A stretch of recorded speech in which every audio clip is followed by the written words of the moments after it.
Justice के ये नारे लगातार गूंज रहे हैं। दिल्ली में निर्माण भवन, जहां केंद्रीय स्वास्थ्य मंत्रालय मौजूद है, उसके ठीक बाहर भारी तादाद में ये भीड़ आप देख रहे हैं। सफेद कोट पहने हुए डॉक्टर्स, पैरामेडिक्स, ट्रेनीज, सीनियर, सब न्याय की मांग करते हुए।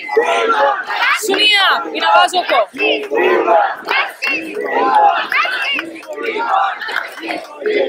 देखिए हमारे पीछे एक बड़ा सा पोस्टर जिसमें लिखा हुआ है we stand for safety at work place.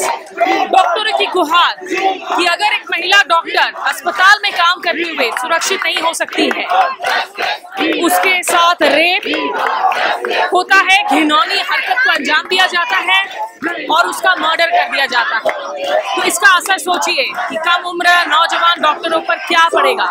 सबके सब यहाँ पर प्रताड़ित महसूस कर रहे हैं और ये डॉक्टर्स कई सालों से मांग कर रहे हैं कि खास करके जो रेजिडेंट डॉक्टर्स हैं, उनके जो काम करने के लिए सूरत हाल है वो बेहद चिंताजनक है। 36 घंटे तक बिना ब्रेक के काम करते हैं, लेकिन कहीं रेस्ट करने के लिए, एक आराम करने के लिए कमरा तक नहीं होता। आधे अस्पतालों में, कैंपसेस में लाइट्स नहीं होती है, CCTVs नहीं होते हैं। दिल्ली के बड़े अस्पतालों को अगर हम छोड़ दें, एम्स, RML, सफदरजंग को, यहाँ पर तो फिर भी सहूलियतें मिल जाती हैं। आप दिल्ली के बाहर अगर जाएं, वहाँ सरकारी अस्पतालों की हालत देखें तो वहाँ बहुत ही ज्यादा जो है चुनौतीपूर्ण माहौल में ये डॉक्टर इतने सालों तक मेहनत करने के बाद परिवार की आस लेकर आते हैं। और ये सारे हमारे साथ यहाँ पर जितने स्लोगन्स लिए हुए हैं, आप देखिए यहाँ हैंग द रेपिस्ट। आप पर क्या असर पड़ा है as a young doctor Kolkata के इंसिडेंट का? बहुत ज्यादा बुरा असर पड़ा है। कोई सेफ्टी नहीं, कुछ नहीं, नाइट ड्यूटी कैसे करेगा कोई। आप कहाँ पर काम अभी पोस्टेड है? NHMC दिल्ली। और आपको लगता है कि आप लोगों के प्रोटेस्ट का कोई असर हो रहा है? मुझे नहीं लगता। हम लोगों की डिमांड्स तो अंदर तक पहुंच गई है, बट अब देखना यह है कि वो क्या डिसीजन लेते हैं। मैं यहाँ एक और इन्होंने भी प्लेकार्ड लिया हुआ है, enough is enough, stop rape and hang the rapist. आपका क्या नाम? पूजा नाम। पूजा, आरजी कर में जो इंसिडेंट हुआ, does that incident feel personal to you? उसका असर क्या पड़ा आप पर मेंटली, इमोशनल? मैं हर बार बाहर जाने से डरती हूँ, चाहे वो क्राउड हो, चाहे वो बस स्टैंड हो, चाहे वो मेट्रो स्टेशन। अब मैं वर्क प्लेस पे अपने फेस सेफ हूँ, तो मैं अदर प्लेसेस पे कैसे वो सोच सकती हूँ कि हाँ मैं सेफ हो फील करूँगी। आप किस राज्य से आती हैं पूजा, और आपके माँ बाप क्या वो भी चिंतित हैं इस पूरे वाक़या के बारे में? हर माँ बाप चिंतित रहता है कि हमारी बेटी सुरक्षित है।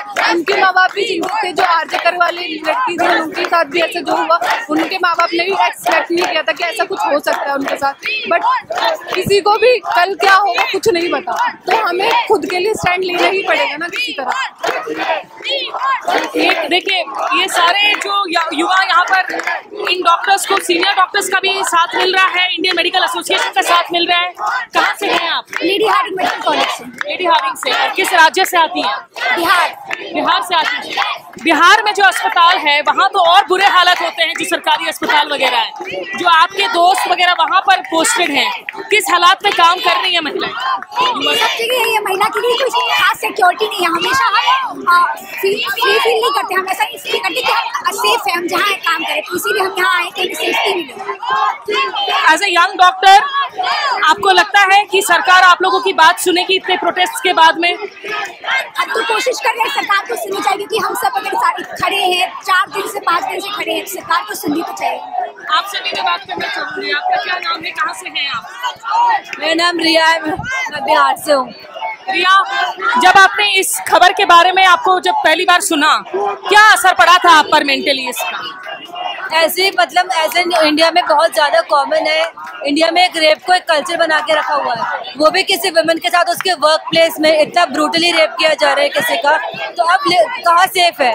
ना घर पे सेफ है, ना काम कर रहे वहाँ पे सेफ है, ना रोड पे सेफ है, कहीं भी सेफ नहीं है। अब कहाँ जाए हम लोग? इस देश में हमें वुमेन प्रोटेक्शन चाहिए। मतलब अभी भी इस मतलब 78 years after independence and still we are not independent to walk freely on the road, go freely to work at our place. So where are we safe? Do you think the governments, whether it's in the state, whether it's in the center, politicians, whether they are male or female, that they take these issues seriously? They have to take this issue. It's high time now. They have to take it. Until they take it, we'll not stand from here. We'll protest. All the best. Yeah. डॉक्टरों की हड़ताल देश भर में आज लगातार 5वें दिन में जारी है और जगह जगह डॉक्टर्स कहीं कैंडल लाइट विजिल कर रहे हैं, कहीं प्रोटेस्ट मार्च निकाल रहे हैं। एक शांतिपूर्ण मार्च पर हमने देखा आरजीकर अस्पताल में किस तरीके से हमला हुआ, लगभग भारी तादाद में आकर जहां पर लोगों ने ताबड़तोड़ डॉक्टरों पर जो है उन्होंने हमला कर दिया। डॉक्टर शिवरांकर दत्ता एम्स के आरडीए के वाइस प्रेसिडेंट है, हमारे साथ मौजूद हैं। डॉक्टर दत्ता, सबसे पहले तो जो ये पूरा मामला कोलकाता में हुआ है, इसका आप क्या असर देख रहे हैं आप जैसे डॉक्टरों पर, जो दूसरे फीमेल डॉक्टर्स हैं उन पर, मानसिक रूप से, इमोशनल रूप से? आज कोई भी फीमेल डॉक्टर जब काम करने जाते हैं, रात को उनका जो शिफ्ट लगता है, एवरीवन इज स्केयर्ड। सब लोग डरे हुए हैं क्योंकि आज जो हादसा हमारे सामने आई है कोलकाता से, ये किसी भी जगह पे कहीं भी हो सकता है। और ये हादसा कोलकाता के एक प्रोमिनेंट हॉस्पिटल में हुआ है जो सिटी के अंदर आता है। अगर वहाँ पे ये हो सकता है तो आज दिल्ली में भी कहीं भी ऐसा हादसा कोई भी डॉक्टर के साथ या कोई भी हेल्थ केयर प्रोफेशनल के साथ हॉस्पिटल में हो सकता है। तो everybody is very much disturb. सब लोग एक ही मांग है अभी हमारा कि डॉक्टर्स के जो हमारा कर्मस्थान है उसको सिक्योर, ज़्यादा सिक्योरिटी के साथ अच्छे से ऐसा एक सेफ जोन बनाया जाए ताकि हम जब हमारा सर्विस कर रहे हैं हॉस्पिटल्स में, उसमें हमें ये ना सोचना पड़े कि हम सेफ्टी का ध्यान रखेंगे या पेशेंट केयर का। दिल्ली में तो कम से कम देखिए एम्स, सफदरजंग, आरएमएल जैसे अगर हम बड़े अस्पतालों की बात करें तो वहाँ फिर भी सहूलियतें मिलती हैं कुछ डॉक्टर्स को, लेकिन आप सोचें कि बड़े राजधानी से बाहर जो दूसरे शहर हैं वहाँ जो सरकारी कॉलेजेस हैं उनकी वगैरह हालत क्या है, उस पर भी डॉक्टर्स लगातार ध्यान खींच रहे हैं। कितना मुश्किल है यंग डॉक्टर्स के लिए लगातार काम करना, किस तरह के मुश्किल हालात में काम करते हैं, विमेन डॉक्टर्स को किस तरह की सेफ्टी मेजर्स की ज़रूरत है? अगर आप पेरिफेरल एरियाज़ में जहाँ पे रूरल हेल्थ सेंटर्स होते हैं गांव में, वहाँ पे तो सिक्योरिटी का जो हाल है उसके बारे में हम बात भी नहीं कर सकते क्योंकि कोई सिक्योरिटी नहीं रहती है। बहुत जगह पे एक जो ड्यूटी डॉक्टर्स रूम होता है जहाँ पे हम लोग काम करेंगे after serving people for 24 hours 36 hours, काम करने के बाद जब सोने के लिए 2-3 घंटा मिलता है, ऐसा भी ड्यूटी डॉक्टर रूम नहीं होता है। काफ़ी हॉस्पिटल में इतना ख़राब हालत में रहता है ड्यूटी डॉक्टर रूम और इतना अनक्लीन रहता है कि आप उसको देख के आपको लगेगा कि ऐसे जगह पे कोई कैसे रह सकता है। ये एक प्रोमिनेंट प्रॉब्लम है पूरा देश में। आज हम लोग एक साथ जुड़े हैं, हमारा एक कॉमन मांग है कि जहाँ पे हम लोग काम करते हैं उस जगह पे हमें ये ना सोचना पड़े कि हम लोग अपना सेफ्टी का ध्यान भी रखेंगे, पेशेंट केयर भी करेंगे। आज जब कोई माँ अपनी बेटी को भेजती है हॉस्पिटल में ये करने के लिए कि वो पेशेंट की सेवा करे, उसको ये ना सोचना पड़े कि मेरी बेटी आज जा रही है, अनजान लोगों का सेवा करने जा रही है, कि वो वापस तो आएगी ना ठीक सही सलामत। ये हमारी मांग है कि एक सेफ जोन डिक्लेयर किया जाए, सारे हॉस्पिटल्स को सिक्योरिटी बढ़ाया जाए और एक एक्ट ऐसा लागू किया जाए कि डॉक्टर्स के ऊपर कोई भी क्राइम या असॉल्ट करने से पहले लोग 2 या 3 बार ज़रूर सोचें। इसके पहले कई दफ़ा आप लोगों ने प्रोटेस्ट वगैरह किए हैं, इस दफ़ा क्या आपको लग रहा है कि ज़्यादा समर्थन मिल रहा है सीनियर डॉक्टर्स से भी? इंडियन मेडिकल एसोसिएशन ने भी अपना समर्थन दिया इन प्रोटेस्ट को। बिल्कुल, कल IMA ने उनका समर्थन हमारे साथ व्यक्त किया है। इससे पहले भी हमने कल दिल्ली डॉक्टर्स के जो एसोसिएशंस है, जो करीब 5 से 6 हज़ार डॉक्टर्स के रिप्रेजेंटेशन है, आप देख सकते हो आपके पीछे कितना ज़्यादा संख्या में आज सारे दिल्ली के डॉक्टर्स और मेडिकल स्टूडेंट्स यहाँ पे आए हैं प्रोटेस्ट करने। हमने एक एक्शन कमेटी बनाया है और आज हम IMA, फायमा, फोर्डा जितने एसोसिएशंस है सबके साथ एक है उस एक्शन कमेटी में। सब लोग का एक ही हमारा एजेंडा है, सेंट्रल प्रोटेक्शन एक्ट को लेके हम लड़ते रहेंगे और जब तक एक सॉलिड एक्ट नहीं आता है मिनिस्ट्री से तब तक हम लड़ते रहेंगे।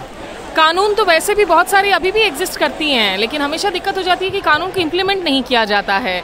और दूसरी तरफ पेशेंट्स की भी परेशानी है। आप लोगों ने इमरजेंसी सर्विसेज तो अभी सस्पेंड नहीं किया है, नॉन एसेंशियल सर्विसेज कल बहुत सारी हॉस्पिटल्स में बंद रहेंगी, तो पेशेंट्स की इस दिक्कत को आप लोग कैसे एड्रेस कर पाएंगे?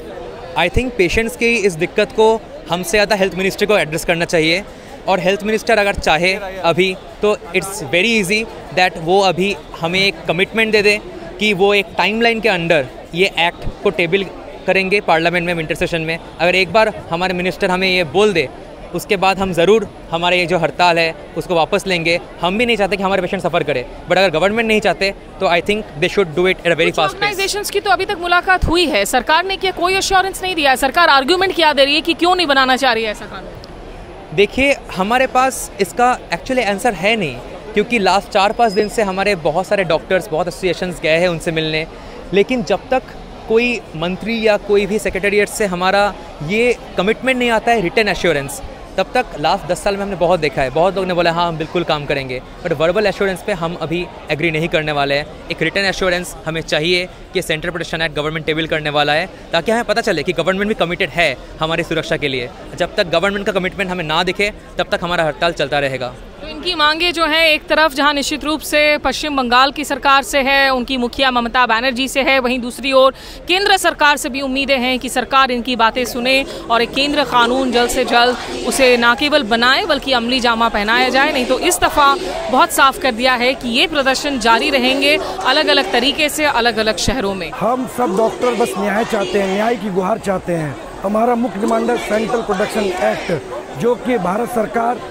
आश्वासन दे रही है, लिख के नहीं दे रही है। हम बस भारत सरकार से अनुरोध करेंगे, हमें बस लिख के दे दीजिए, हम अपने अपने हॉस्पिटल में चले जाएंगे, काम करेंगे।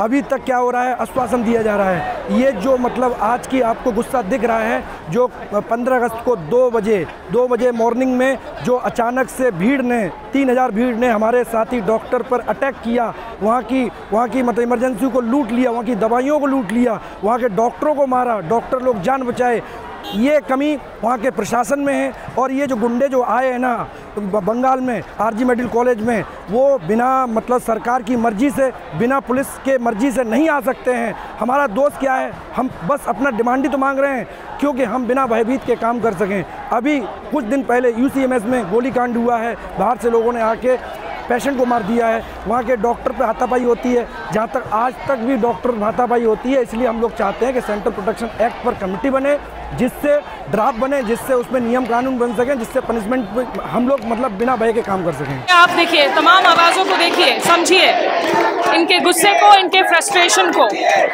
सिर्फ ये कहने की जगह कि ये राजनीति हो रही है, राजनीतिक ताकतें इन्हें उकसा रहे हैं, अगर नेता इसे इग्नोर कर रहे हैं तो it is eight their own peril, eight their own risk, और इसकी एक कॉस्ट जरूर होगी। डॉक्टरों ने साफ कर दिया है, ये प्रोटेस्ट इन लोगों के जारी रहेंगे जब तक कि एक सेंट्रल प्रोटेक्शन एक्ट को लेकर केंद्र से इनको आश्वासन नहीं मिल जाता, एक लिखित स्टेटमेंट नहीं मिल जाता। निर्माण भवन के बाहर मैं स्मिता शर्मा।